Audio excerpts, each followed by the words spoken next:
The stars above Kepler's edge shimmered peacefully, belying the chaos that had quietly reignited beneath them. It began, as many such betrayals do, in the shadow of confidence. The Varelian Dominion, once humbled by a brutal war with humanity, and forced into a hard-won peace, had not forgotten its pride. For a decade, they upheld the treaty signed aboard the neutral citadel of Oryx. Trade flowed, borders held, both sides weary and wounded, rebuilt in parallel silence. The blood-soaked conflict had taught the Varelians a lesson. Earth was not the backwater empire they had once assumed, but time dulls memory.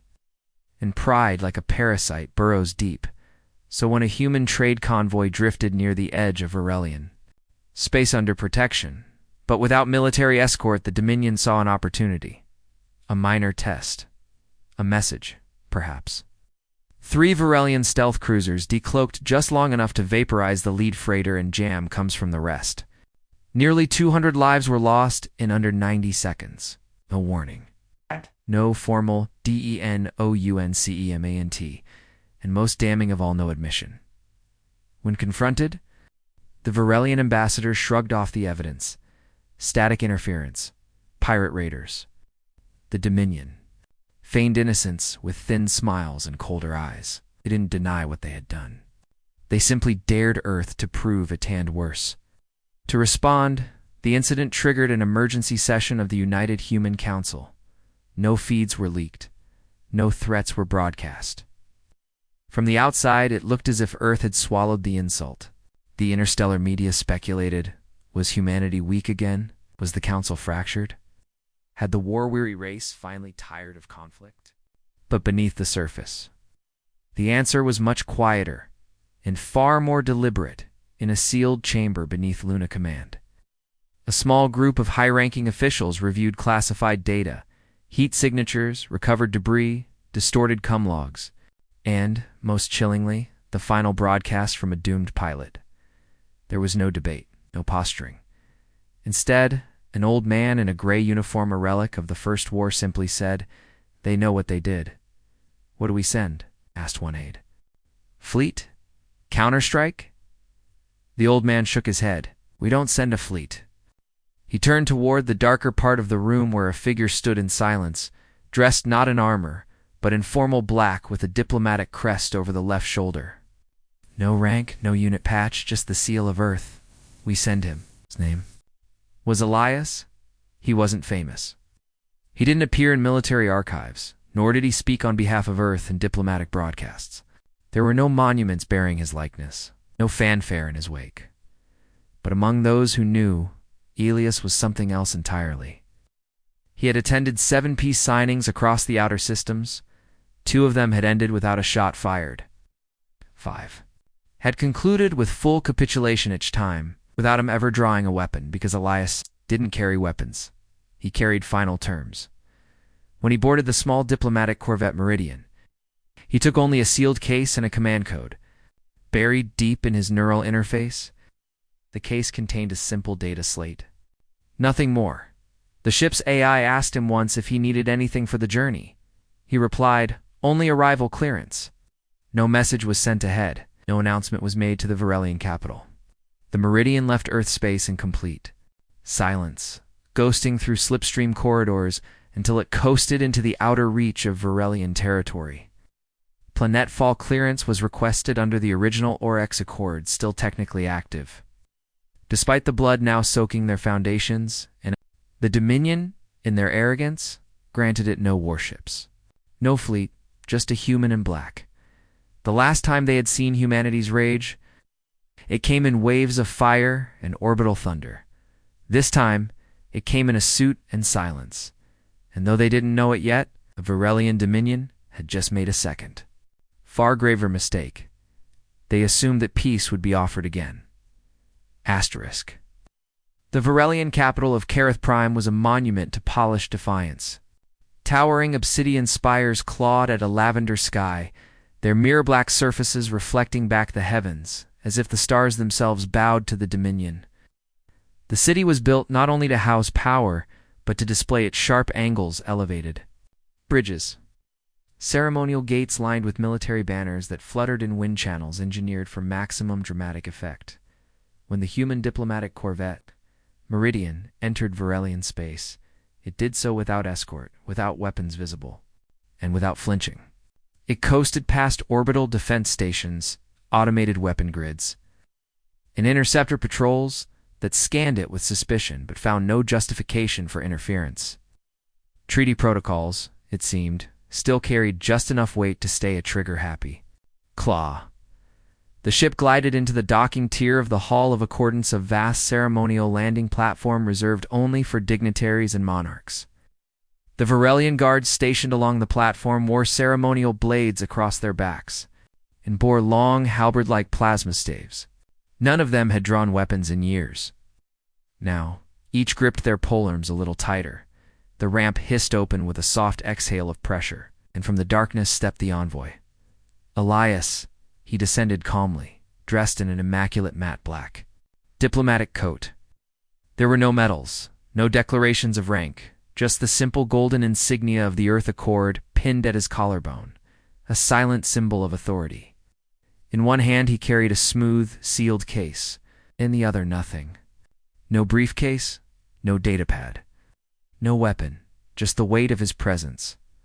A Varelian official approached, draped in layers of woven crystal robes. His voice buzzed through a vocal modulator, acidic and sweet in the same breath. "You come alone," the official said, clearly unimpressed. "We expected more." Elias didn't stop walking. "You expected a fleet," he replied. "You broke the treaty and assumed we'd come with fire." The Varelian clicked its mandibles, and instead, we get a bureaucrat. Elias met the official's compound eyes. "No, you get closure." The guards shifted uneasily. From the moment Elias set foot on Kurth Prime, a strange unease began to ripple through the Dominion's high command. Rumors spread quickly that Earth had sent a single envoy in response to a blatant act of war, that no demands had been made, that no threat had followed. In the Dominion's centuries of conquest, this was new. Alien races either groveled for forgiveness or spat back defiance. Humanity, it seemed, delivered silence, and silence unnerved them more than fury ever could. As Elias was escorted into the Grand Chamber of Accord, his every move was tracked-watched. By soldiers, recorded by high-caste nobles, scrutinized by intelligence analysts hidden behind mirrored walls. They expected coded gestures, subtle aggression, a bluff wrapped in protocol, but Elias offered no such performance. He walked as if he belonged there, not as a guest, not as a representative of a damaged piece, but as the final chapter in a book the Varelians had forgotten they'd left open. Chamber itself was designed for intimidation. Its walls were towering, ribbed with glowing veins of violet crystal. The central dais was elevated, where the 12 high judges of the Dominion sat on thrones of living stone, their eyes cold and skeptical. Beneath them stood Elias, alone, still holding the sealed case. There was no announcement, no pageantry, just silence. Finally, one of the judges spoke. "You come under the accord of Oryx Human, and yet your people accuse us of betrayal. See no war fleets in orbit? We hear no ultimatums. What exactly have you brought us?" Elias opened the case. The click of the seal echoed like a gunshot in the cavernous hall. Inside was a single data slate, resting on a velvet lining. He didn't hand it over. He simply said, "These are your final terms." The chamber broke into motion, whispers, scoffs, the hiss of amusement through translated breathing. "Final." One judge laughed. "You mean your only terms?" "No," Elias said. "I mean there will be no more after this." The chamber stilled. The Varelians had spent years studying human psychology. Their military advisors had briefed them on Earth's diplomatic strategies, expecting appeals, power plays, economic threats. No one had warned them about this, because no one expected the humans would skip the performance entirely, and that's when some of the smarter ones began to realize something terrifying. Earth didn't come to negotiate. They came to close the file. The Grand Chamber of Accord, with all its vaulted intimidation and ceremonial grandeur, suddenly felt much smaller. The 12 Varelian judges, once serene in their crystalline thrones, now stared in rigid silence at the human and the object. He had placed before them a single data slate, flat, black, and inert. It didn't glow. It didn't beep. It offered nothing flashy, no projection or animation, and it simply existed. Heavy with implication, Elias didn't speak further. He didn't explain what was on the slate. He didn't move to hand it to anyone. Simply stood, hands behind his back, watching the gathered leadership with calm, surgical stillness like a surgeon waiting for a diagnosis he already knew the outcome of. The room murmured with whispers. Some Varelian officials looked at each other, uncertain. A few smirked, as if this must still be part of some strange human bluff. But others, older, those who had lived through the last war, began to shift uncomfortably, because they had seen this kind of human before. Not the loud ones, not the ones who shouted about victory and waved flags. No, the ones like Elias, quiet, calculating, inevitable. A judge finally broke the silence. She was the oldest among them, her voice slow and layered with formal inflection. "You claim these are our final terms?" she said, talons tapping against the armrest. "Do you mean to suggest there will be no further negotiation?" "There won't be," Elias replied, his tone polite, measured. "This is not a warning. This is not an appeal. It is a conclusion." Another judge barked a laugh, sharp, dry. "You come here under a treaty your people claim we violated. You claim innocence with one hand and declare judgment with the other." Elias did not flinch. "We don't claim innocence. We claim memory. And memory is the one thing humans excel at when it comes to betrayal." The laughter died. The room grew still again. "You offer no evidence," another judge snapped. "Where is your proof that we ordered the attack on your trade convoy?" "Don't need to provide proof," Elias said, raising a single brow. "You provided it when you targeted a station registered under the Accord. Your attack signatures were embedded in the fragments retrieved. One of your commanders even used an outdated frequency that your own encryption team abandoned 5 years ago. We know it was you. You know it was you.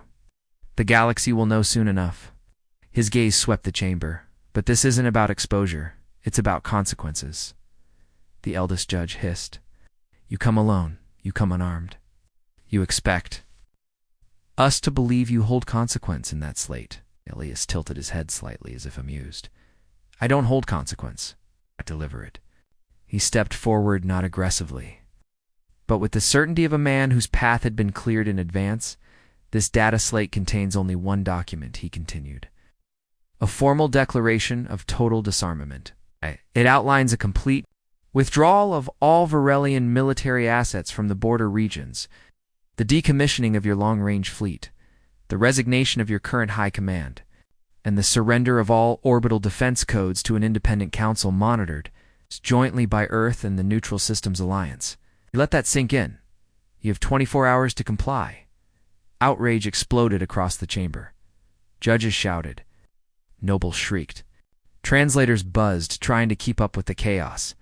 Elias waited, not with defiance, not with arrogance, just with the serene confidence of inevitability. "You dare give us an ultimatum?" roared one noble.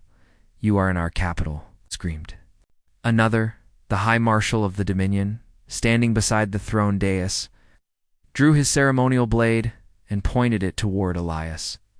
"This is not how diplomacy is conducted." Elias's expression didn't change. "No, this is how it ends." Security.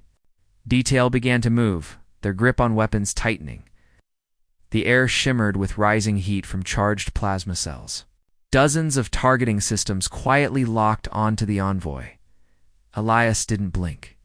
He simply tapped a small node on the sleeve of his jacket. Instantly, the air in the room changed. Holographic displays flared into view, projected from the data slate.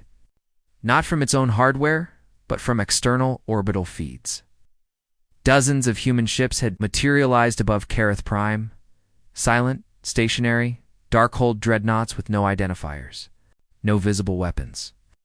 They hovered like vultures, sleek, jagged silhouettes against the sky, orbiting at impossible SYNCHRON. Then came the message. Not from Elias, from their own defense network. Authoritative override detected. Orbital security grid temporarily disabled due to anomaly in system core. Please contact Central Command. Panic rippled through the hall. One of the judges turned to a trembling aide. Why weren't we alerted? Leas answered for him. Because you were never meant to see them. He reached down and calmly closed. The case you thought we would come with guns blazing, fire and fury, screaming vengeance, he said. But we've evolved. Now we come with scalpel and silence. He paused at the edge of the dais. You violated peace. We are offering you the alternative. This is the last offer you will ever receive from Earth. And with that, he turned and walked away. The echoes of his footsteps, somehow louder than the shouting that followed behind him. The chamber remained paralyzed long after Elias exited, like a scene trapped in stasis. The door behind him slid shut with a quiet finality, yet the silence it left behind was more deafening than any alarm the Varelians could have sounded. Dozens of the Dominion's most powerful figures stood frozen, minds racing, all processing the same thing. They had just been handed an ultimatum, one not backed by empty threats, but by invisible force. The judges had shouted. The military had blustered. The human had simply walked out, untouched, unshaken, leaving behind a slate that burned brighter than any weapon could. In that moment, the Dominion's centuries-old foundation, rooted in arrogance, conquest, and control, began to tremble. They had assumed the humans would respond with fleets, with diplomacy, with noise. Instead, they had sent quiet certainty. Now, high above Kareth Prime, dozens of human vessels hovered just outside weapons range. They were not broadcasting, not responding, not posturing. They simply waited. And that silence screamed. Inside the military command tier, chaos unfolded like a disease. Alarms blared. Security chiefs barked orders to scramble interceptor wings. But when they attempted to deploy the orbital defense grid, they were met with a single, terrifying line of text. System lock. Remote override active. What that meant wasn't fully understood until commanders watched, in real time, as sections of the Dominion's prized orbital network shut down one by one. No explosions, no sabotage. Just a silent, graceful decay. It was like watching an empire die of a whisper. The Varelian High Marshal General Kravix, scaled brute known. More for battlefield victories than intellect, slammed a fist into the control table. This is not a war. They can't do this. This violates the accord. Junior officer, pale and trembling, dared to speak. Sir, you're not fighting us. They're erasing our ability to start a fight. In another part of the capital, the judges had reconvened. In a private chamber, gone were the ceremonial robes and the bluster. Now they spoke in hushed tones, the weight of what they'd witnessed dragging their voices down. They would not risk so many ships on a bluff. One said they didn't risk anything, another corrected. They neutralized our systems. Before Elias even landed, but how? Asked the third, genuinely baffled. They've been here the whole time, came the quiet answer from Judge Solon, the oldest of them all. Cloaked. Buried in our blind spots. Probably since the day after the attack on the trade station. This was never about response. This was preparation. Chilling thoughts settled among them. Earth had known, and instead of retaliation, they had watched, waited, calculated. Like a surgeon planning the precise cut, one judge finally snapped. Unable to contain the spiraling fear, they sent one man. One, not a fleet admiral, not a battle cruiser commander, a diplomat. Do you understand? What that means? No one answered. But they all understood. Humanity hadn't come for a fight. They had come for a decision. And the decision wasn't theirs. It was it's Dominion single quotes. It's 20-4 hours. That was all they had. In that short time, they were to decide whether they would dismantle centuries of imperial power, piece by piece, wait for the silence above to turn into a storm. Throughout Kareth Prime, civilian networks began to pick up strange orbital distortions. Government feeds jammed with encrypted pings. Merchant fleets were grounded, shuttles rerouted. The people were not told the truth, but they sensed it. The skies were watching. Elias, meanwhile, returned to the Meridian, docking quietly and alone. He didn't signal Earth. He didn't check the time. He simply sat at the command chair, hands folded across his lap, watching the feed of the Varelian capital skyline. Like a man waiting for the sun to rise, he had no need for victory. Speeches? This wasn't a campaign. It was a statement. And if the Dominion failed to listen, they would be the first to learn what humanity's final terms truly looked like. Because Earth had discovered long ago, if you must break a treaty, break it loudly. But if you're going to end an empire, do it quietly. The capital city of Carith Prime moved like a machine with sand in its gears. By the time the sun fell behind the jagged skyline of the Dominion's throne world, the panic had fully breached containment. What had started as a controlled response, behind military closed doors, had begun bleeding into the lower strata of society. Government facilities tightened security. Transit hubs slowed to a crawl. Civilian orbital traffic was all but suspended. The sky above the city, normally buzzing with gleaming shuttles and atmospheric skimmers, had gone eerily still, and above that stillness hovered the fleet, silent, motionless, watching. They did not move, did not respond, did not fire. Their very inaction served as the loudest possible warning. We don't need to shout. You heard us the first time. Back in the Dominion High Command, chaos disguised as strategy unfolded. Dozens of War Council members, planetary governors, and intelligence officers gathered around a multi-tiered holodisplay showing Earth's black ships slowly rotating in geosynchronous orbit. No visible weapons, no energy spikes, no traffic, but present. Absolutely, unmistakably present. What do they want? Asked a general, voice rising in frustration. They already told us what they want, a naval advisor growled. They sent it in our own chamber. The humans won't follow through, snapped another, clearly trying to convince himself more than anyone else. This isn't war, it's pressure. It came a cool, weary voice from the back of the room. All eyes turned to Judge Solon as he entered unannounced, his long coat trailing behind him like a shadow made of silk. He looked older now, though only a day had passed. The usual regal defiance in his posture was dulled, replaced with something heavier, something closer to reckoning. They've made no demand for reparations, he said quietly.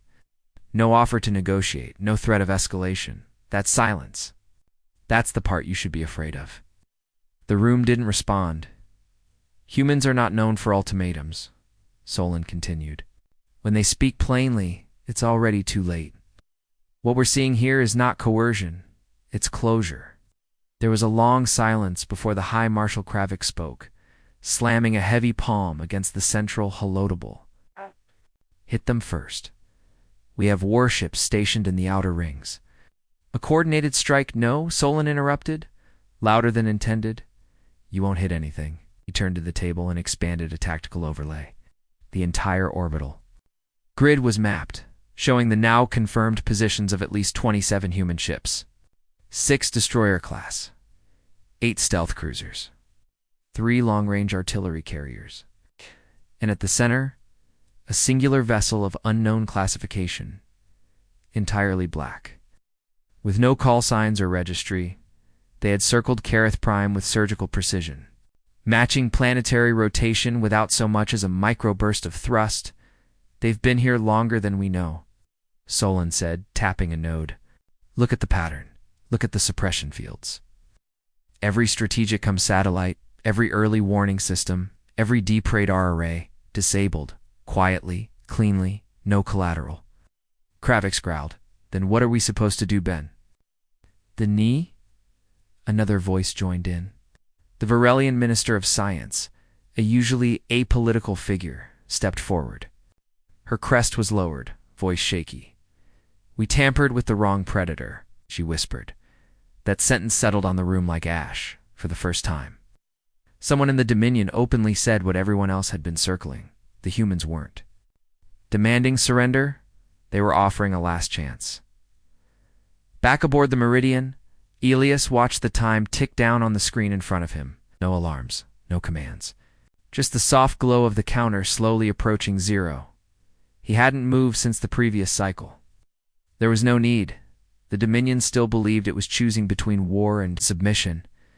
But what they didn't realize, what most species failed to grasp, was that humanity never delivered ultimatums with hope of negotiation. When they sent a diplomat after a broken treaty, it wasn't to talk. It was to give the enemy time to decide how they wanted to lose. And time was running out. With 6 hours left on the countdown, something subtle happened in the skies over Karath Prime. A single Dominion defense satellite positioned at the outermost edge of the system, linked off the grid. Just one. No detonation. No trace. One moment it was there, the next. Not 5 minutes later, another disappeared, then a third. From the Varelian homeworld, no one could see it. There was no flash, no visible cue. But from the command centers across the Dominion's territory, a new pattern was forming. Systematic disassembly. The satellites weren't being destroyed. They were being turned off. Remotely, one by one, like candles in the dark. Kravik stared at the screen, his jaw tightening. "This is war," he snarled. "No," Solon said grimly. "This is mercy." Outside, the sky remained quiet, but every soul who looked upward that night understood what was truly waiting beyond the clouds. Not vengeance, judgment, asterisk. The 24-hour countdown reached 0 without a sound. There was no declaration, no orbital flare, no last-second plea from either side. Just a quiet moment that passed, unnoticed by the billions living beneath the storm that had not yet broken. For the average citizen on Karath Prime, the sky looked no different. But in war rooms, in palaces, in fortified bunkers carved deep into stone and pride, silence became suffocating. And then, at 0 o'clock Dominion Standard Time, the unmaking began.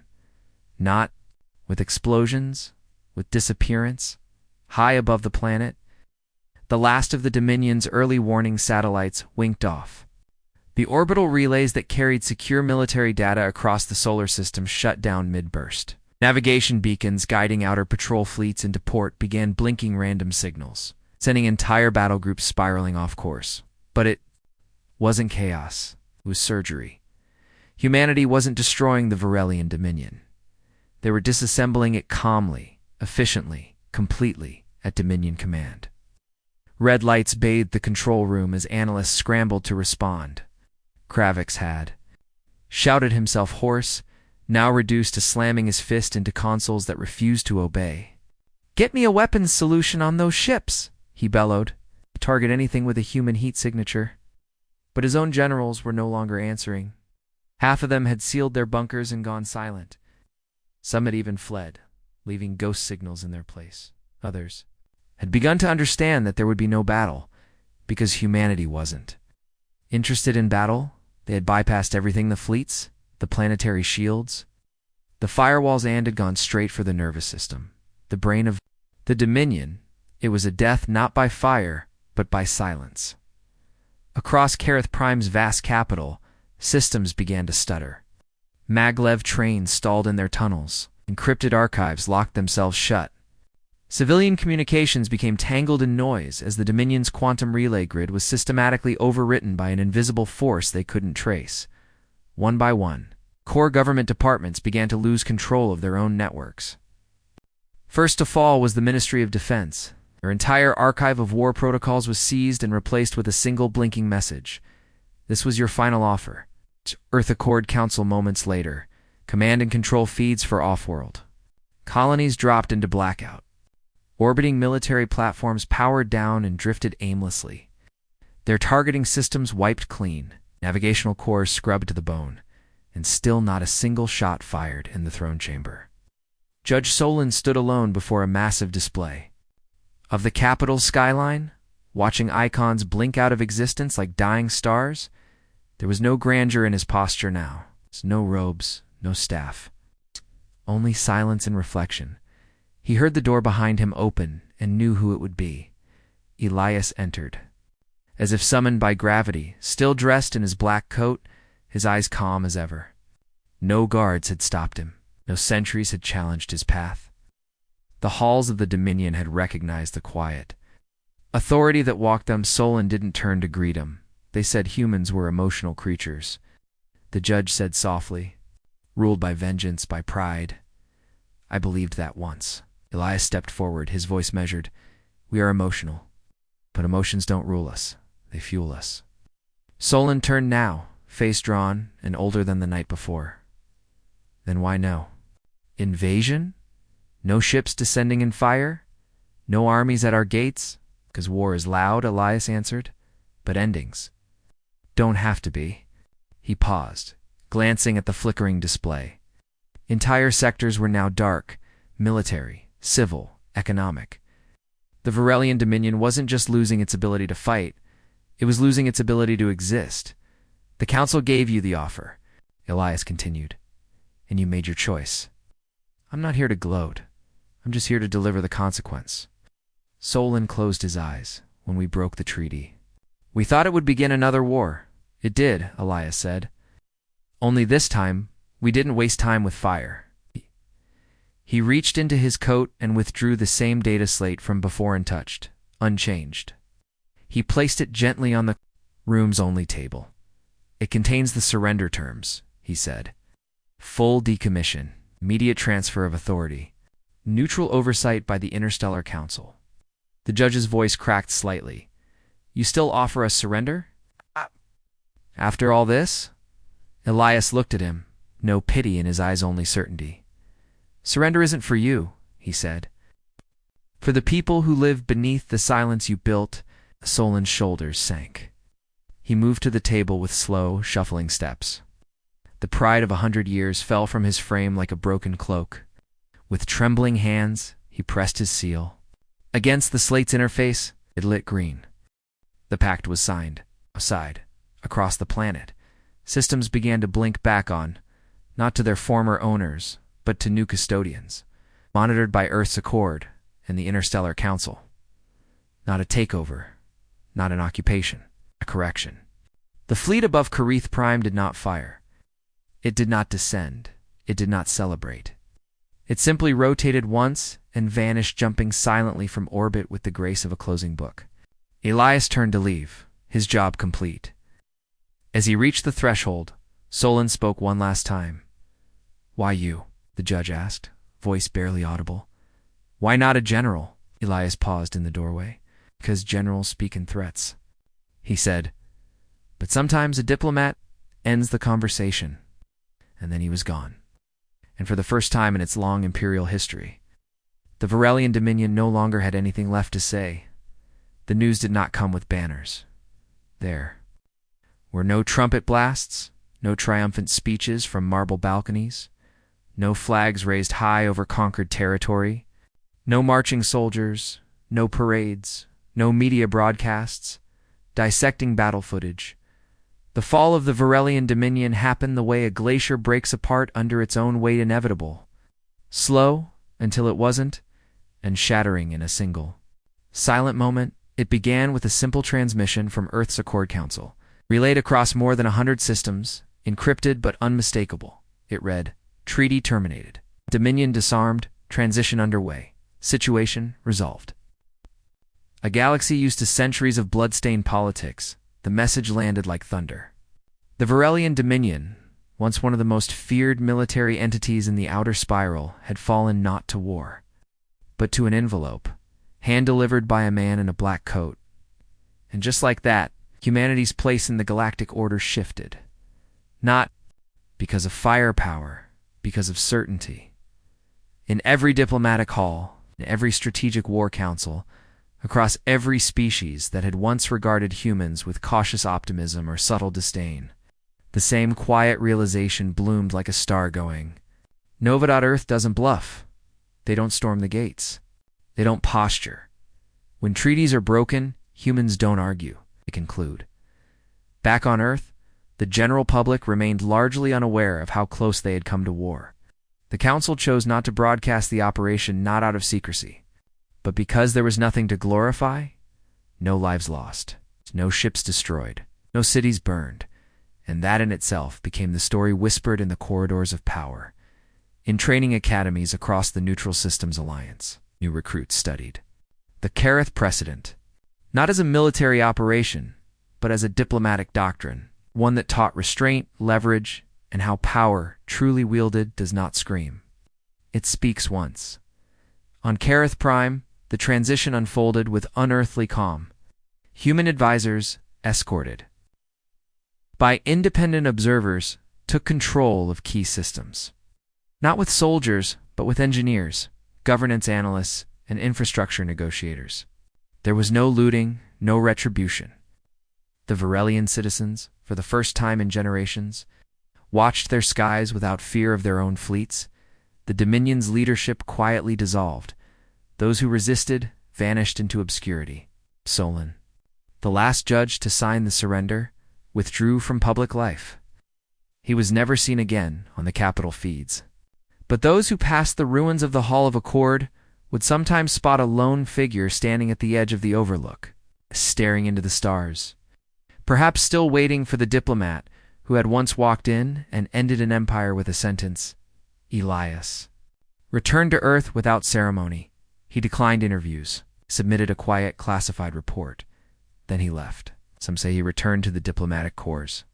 Others claimed he disappeared entirely, signed to some new assignment buried deep within the Accord's black vaults. But those who worked with him remembered one thing above all else. He never used the word victory, because to Elias and to Earth what happened on Kareth Prime wasn't a conquest. It was a correction, a reminder that while other species built monuments to power, Earth had learned to treat power as a responsibility. And when it was time to enforce peace, they would do it without pride, without pleasure, without hesitation. Because humans remember, because humans adapt. And when they send a diplomat, it's not to open a conversation, it's to end it. Across the stars, the story spread in quiet retellings. They broke the treaty, so humanity sent a diplomat with only one offer. And from that day forward, whenever another empire considered crossing Earth, they didn't ask how strong the fleets were. They asked a different question. Is the man in black coming?